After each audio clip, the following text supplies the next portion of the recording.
Canada সরকার দেশের নাগরিকত্ব আইনের ইতিহাসে এক যুগান্তকারী পরিবর্তনের পথে হাঁটছে।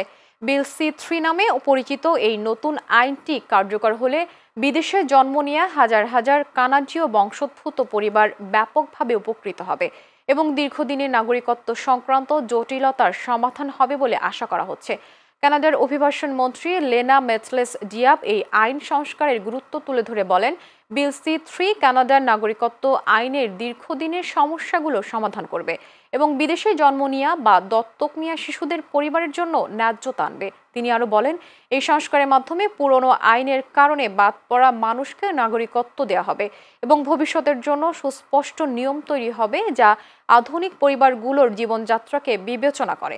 কানাডার অভিবাসন, শরণার্থী ও নাগরিকত্ব বিষয়ক সংস্থা IRCCর দাবি, 2009 সালে চালু হওয়া ফার্স্ট জেনারেশন লিমিট একটি বড় সমস্যা তৈরি করেছিল। এই বিধিনিষেধ অনুযায়ী বিদেশে জন্ম নেওয়া বা দত্তক নেওয়া কোনো শিশু স্বয়ংক্রিয়ভাবে কানাডায় নাগরিকত্ব পেত না যদি তার বাবা মা কানাডার বাইরে জন্ম নেন বা তাদের দত্তক নেওয়া হয়ে থাকে। তবে 2023 সালের ডিসেম্বরে অন্টারিও সুপ্রিয়র কোর্ট এই বিধানকে অসাংবিধানিক বলে ঘোষণা করে।